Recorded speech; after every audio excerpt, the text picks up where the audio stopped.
to McLean. My name is Dorothy Villano, and today we'd like to share vital information, tips, and resources about osteoporosis and arthritis. May is National Arthritis Foundation Awareness Month and National Osteoporosis Prevention Month. And in honor of those two events, we are here today to share vital information that you can use regarding how to live healthy lives with osteoporosis and arthritis. Today we'll be meeting Mary Johnson, an occupational therapist who specializes in arthritis awareness and using adaptive equipment in the kitchen and in your home to help you avoid stress and strain to your joints while you work around the home.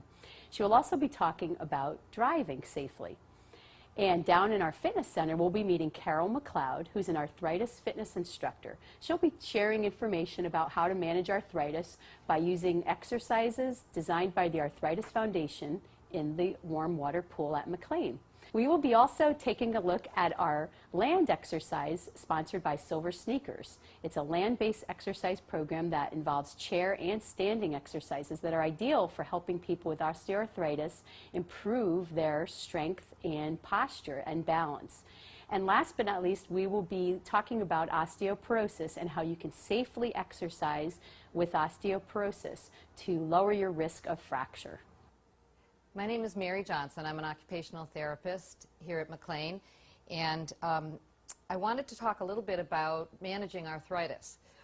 We all know that so many of us experience symptoms from arthritis, and that includes pain and can include joint swelling and even deformity. And part of what we have to do in life is to manage arthritis. We can't fix it, we can't cure it, but we can manage it and learn how to live with it. And we want to do that in order to reduce our pain and increase our function, but also to protect our joints so that the integrity of the joints are preserved for as long as possible. And a lot of that can be done during our daily tasks every day. The kitchen is an area that requires a lot of use of our hands, use of all of our joints, and can also be a problem area for people. So we're going to talk a little bit today about some joint protection, but also adaptive equipment, or gadgets if you will, that allow us to use our hands and our bodies in the best way possible. First of all, in terms of joint protection, we have to think about the fact that using our larger joints to move things, to carry things, will protect our hands. For instance, if we are carrying a purse, such as this, we don't want to do it this way, because what we're doing is putting our hands into a very vulnerable position. Anything that moves your hand toward your baby finger can, especially with certain types of arthritis like rheumatoid arthritis, can really increase your chances of having joint deformity. So rather, we want to use our larger joints, for instance, the elbow or even preferably the shoulder to carry a bag. If we're opening and closing cabinets and drawers in our bedroom, we want to try to use our hips or our bottom to push things in rather than using our fragile fingers to do an activity like that. Even when we're mixing something, for instance, in the kitchen, we want to use this kind of a grip rather than this kind of a grip, because as you can see, it's forcing my hand to go toward the baby finger again. And also using this kind of a grip is going to give us more power. Again, we want to use our larger joints to do that work, and it's going to provide less stress to the weaker joints. And using any kind of built-up handles can be a real boon to people who have pain in their hands or have deformities in their hands or just have weakness. For instance, even using something like a peeler, and nowadays you can get these kinds of ergonomic handles just about everywhere. You don't have to go to a special store or catalog, and that's wonderful. Again, we want to do things that use our joints properly, and pushing rather than pulling is going to help with that. So when we're peeling, we want to be going this way, okay? And again, trying to use that mass grasp rather than turning our hand. We want to try to do things in this direction. This one, actually, you'd probably want to go like that. Opening jars is a huge problem for many of us, just to get it done. But also, it requires turning your hand this way. So using something like this jar opener can really help us. We still might have to turn a little bit this way, but we're using our bigger joints to do it, and a lot of the power is coming from the device rather than trying to do it with our hand. Even something as simple as a mug, you know, getting mugs with larger handles, even one larger than this, so you can slide your hand in and hold your mug, again going toward your thumb, rather than holding like this, might help with the hand. You can get cylindrical foam that can be used universally on a lot of different products, even your toothbrush, your comb, or a utensil in the kitchen. This one is rather narrow, but you can get them of all different widths. And you can just wrap that around a utensil, or you can slide it on. This one has a hole for sliding it on. And again, anything that gives you more to hold on to is going to be easier, and anything that avoids a strong, firm grasp is going to be better for your joints. This is just an example of a utensil that could be used with that comes with a bigger grip. Or even for some people, especially with more advanced arthritis, doing something like a button can be really difficult. Now, obviously, we can avoid clothing with buttons. We can use larger buttons. But you also can get things like a button hook, which is kind of magical when it comes to opening a button or closing a button.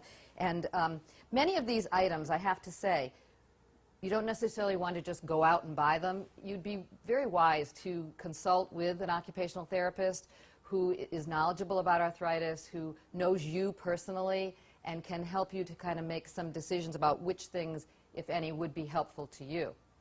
Another thing is carrying things, for instance, from the stove.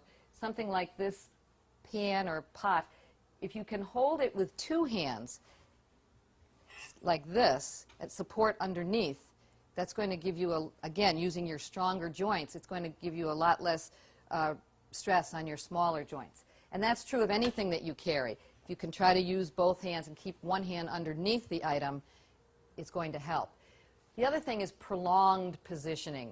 You don't want to stay in one position for a long period of time. That can even mean sitting. You want to move around as frequently as possible. But, for instance, if you are sitting, one thing that you want to think about is how do you get up? And obviously you want to get to the edge of the seat, but then you want to put your hands flat on the armrest of the chair and push up like that, rather than doing something that would put pressure on your gentle, small joints of your hand. The other thing that we often do for a prolonged period of time is talk on the phone. And that can really cause problems for people, not only for their hands, but also for their neck. So you can avoid that by how you hold the phone, but also maybe using a speakerphone or using the phone that gives you a place to support your head rather than holding it in your hand. If you do have to hold it in your hand, however, I would recommend that you not do this, okay? Try to hold it in such a way that you're not, perhaps like this, so that you're not doing a firm grip for a long period of time, and again, you're not moving toward that baby finger. The other area that can be problematic for people with arthritis is driving. And here at McLean, we have a driving rehabilitation program, and sometimes just getting in and out of the vehicle or operating the controls in the vehicle is most problematic for people, so we do address that. There are many, many devices now on the market, some of them very inexpensive for getting in and out of the vehicle. There are special cushions, there are special grab bars that you can put on the door frame or in the door frame that can help you get in and out. Luckily nowadays there are also vehicles that have six-way power seats and things like that that can accommodate people who have difficulty with arthritis. Once in the vehicle, though, there are also other things that can help you. For instance, you can get padding for around your steering column, which can really help with not gripping the wheel tight or gripping something hard. You can get something softer and foamier. You can also get many different kinds of extensions for the ignition key so that it's much easier to some people. That's the hardest thing they have to do is just turn the key in the ignition. And if you get an extender, it really makes it a lot easier.